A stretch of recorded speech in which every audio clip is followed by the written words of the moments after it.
What's up, guys? It's your boy Rich here. So a mainstream storied brand that, by the numbers, is a standout to its peers? I think so. Let's go take a look at Earnshaw's new Longcase. Let's go. And here it is in 43 millimeters, 50 from lug to lug, 15.5 millimeters tall, and with a 22 millimeter lug width. And obviously the star of this watch has to be the dial. And I think Earnshaw did a really nice job with this, very partially skeletonized, really not skeletonized at all, but we can see glimpses of the movement at the registers at 6 o'clock, 9 o'clock, and 12. And I think, again, Earnshaw did a really nice job because unless you're Zenith or Cartier, I think the mystique of having a fully skeletonized dial no longer carries the automatic assumption that it must be an expensive watch, because we can get that same look for about 50 bucks on AliExpress. So what Earnshaw did was created this sort of semi-translucent dial where we can see the days of the week and the dates. And, you know, it kind of reminds me of the Matrix with the different numbers and letterings throughout. And then they come together really nicely at the date window at 3 o'clock. And even though the date window is not a Cyclops lens, it looks like it's magnified by maybe 1.5 times. So I think Earnshaw did a really nice job of pulling off this look. The Longcase definitely has the looks of a classic looking timepiece and a modern timepiece at the same time. And I'm not a historical periods expert, but according to Earnshaw's website, there are notes of 18th century design here. All I know is that it is a really cool look that came together really nicely. It's also really obvious that Earnshaw knew exactly what they were going for when they created the look of this dial. Instead of haphazardly creating a half or partially or fully skeletonized dial, they did a really nice job with very glimpses of showing the movement with the days of the week and the dates of the week. Earnshaw did a really great job with this. There are the 3 registers at 6 o'clock, 9 o'clock, and 12, with the central seconds hand, and then the regular seconds hand is at the register at 9 o'clock. The 12 o'clock register is for the 30-minute timer, and at 6 o'clock it has a 12-hour register. There are applied indices throughout, and when I say throughout, there are the regular applied indices where they should be to indicate the hours at 1 o'clock, 2 o'clock, 4 o'clock up to 11 o'clock. And then at the very top of the chapter ring, there are another smaller sets of Roman numerals there. And I'm not sure the purpose of that, but it does look really cool, and it fills out the dial really nicely. The pushers are piston-like pushers at the top and the bottom, with a pumpkin as the main crown here, that in one direction it sets the day, and in the other direction it sets the date. The first pusher very traditionally will start the time. There it goes. Stop. Start. Stop. And the bottom pusher will reset it. And on the both pushers have a genuine sapphire inlays, which I think is a really, really nice touch. And this is a pretty difficult watch to film because the case is done entirely in a polished finishing. And this polished finishing, I think, you know, if for those of us who think it's a really simple thing to do, just create a mirror-like reflection, it is not. There are certainly degrees of polished finishing. So I wonder if I should compare it to, dare I say it? Do it. Grand Seiko's Zaratsu finishing. And I'm not saying it's necessarily on that level. All I'm saying is that they did a really nice and noticeable job with the polished finishing, a lot like Grand Seiko's. I actually, for those of you who follow me, know that I have a Grand Seiko, so I'm not going to compare the finishing with that. But I will say this is one of the nicest polished finishes. And then on the other side of the case, we see words engraved with Earnshaw. And here I'm fine with it either way. I'm fine with it there, and I'd be just as fine with it if it wasn't there.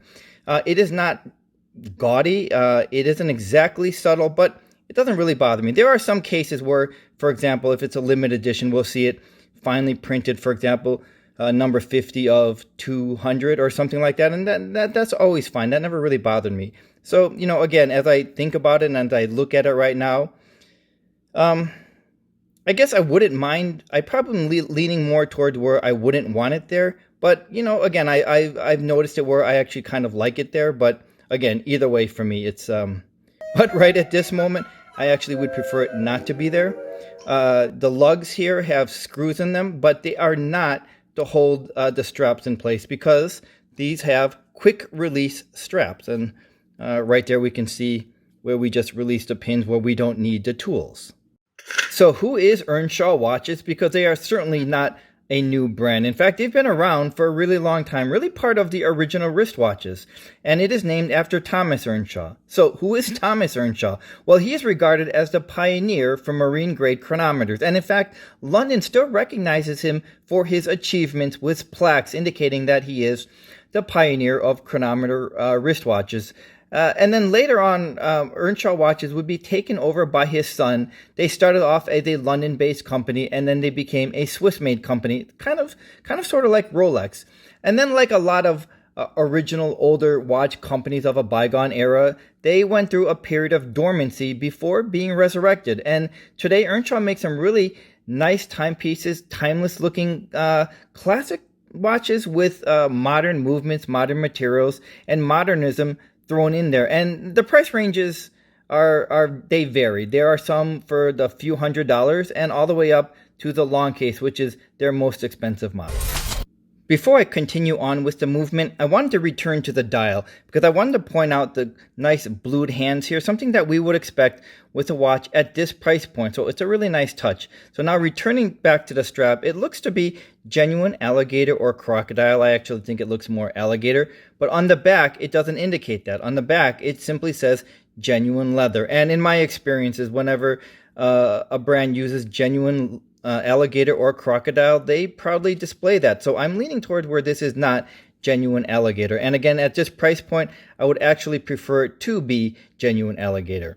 They line it with rubber, and I'm a really big fan of that because I just think it extends the life of the leather a lot longer.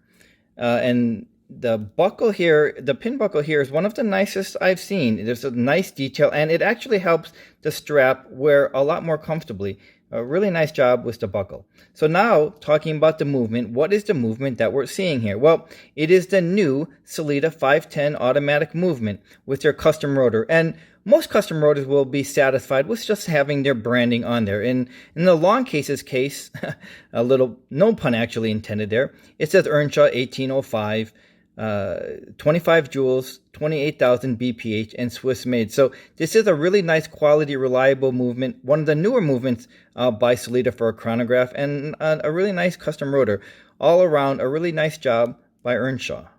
The retail price of the Longcase is about $3,800. And in that price point, we're going to have to know what we're looking for because, you know, at that price point, this is going to compete squarely up against other chronographs such as by Tudor or Longines or Oris. And Earnshaw is not a micro brand. This is a brand that's been around for a really long time. And I think it's on par with those other brands in terms of similar movements and quality and craftsmanship. Certainly, Earnshaw is not a brand that rolls off our tongue as naturally as, let's say, Tudor or Oris or even Longines. But it is every bit on that same quality level. And, you know, it is a mainstream brand. And I think, you know, if we're looking for a watch from a mainstream brand that rolls off the tongue or very easily or is easily recognized by other people such as those other brands, then I think those brands are going to be better suited for you. But if we're looking for a mainstream brand that, you know, I think just enough of watch fans are recognizing this brand, and we're looking for a chronograph that doesn't look like any other chronograph out there, then I think this Longcase is a really nice option for us. Thanks for joining me, and I'll see you the next time. The Earnshaw was a brand.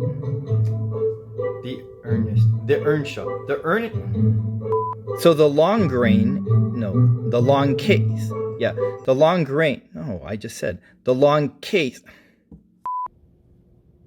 Yep.